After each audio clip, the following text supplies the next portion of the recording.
Hello everyone. We have already discussed about Greek tragedy in an earlier video. So in this video, let's discuss about Greek comedy. Like Greek tragedy, Greek comedy has also been associated from the beginning with the fertility rites and worship of the god Dionysius. Okay, comedy was also recognized officially in the Dionysian festivals only from 486 BC onwards. And the term comedy is derived from the Greek term komos, which means revel, merrymaking. Okay, this term comedy, it's derived from the Greek term komos, means revel, merrymaking. Okay. The great Greek philosopher Aristotle observes that Greek comedy may have originated from the phallic songs performed by revelers. He also suggests that Greek comedy may have evolved from Doric comedy. Dorians were one of the major ethnic groups in ancient Greece. So, according to Aristotle, Greek comedy may have originated from the phallic songs, and also he suggests that this may have evolved from Doric comedy. Okay, now we can discuss about what is called old comedy in Greek drama. Greek comedy is best represented by the writings of Aristophanes, who belong to what is called old comedy. Okay, in Greek drama, Aristophanes, he belonged to what is called old comedy in Greek drama.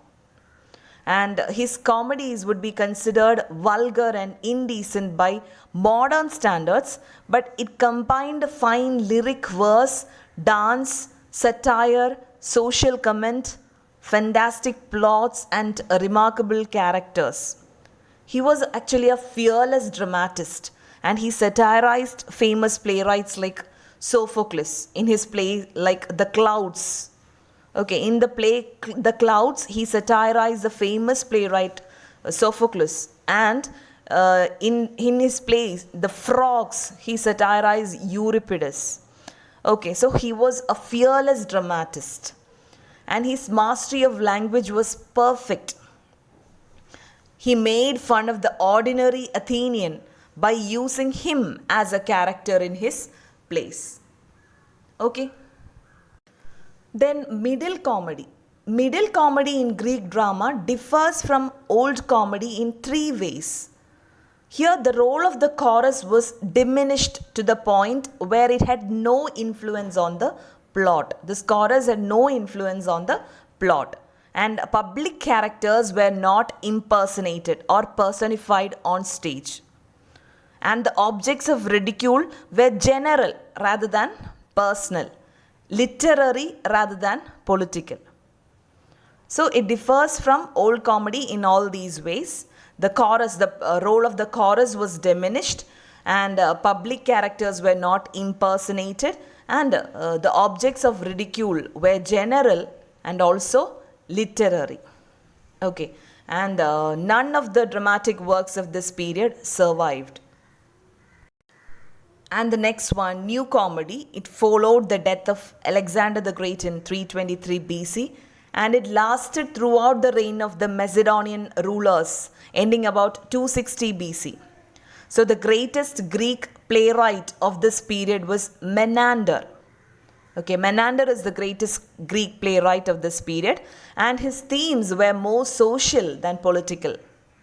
The theme of youthful love was also a favorite one, and he used stereotype characters to comment on human life, and he depicted human folly and absurdity with compassion, wit, and subtlety. This new comedy influenced much of Western dramatic literature. Primarily, it influenced the Roman comic playwright Plautus. Okay, Plautus was very much influenced by the new comedy of Menander, and was immensely later, and it is manifested in the English comic drama of Shakespeare and Ben Jonson, Congreve and Wise Shirley. So this new comedy influenced much of the Western dramatic literature.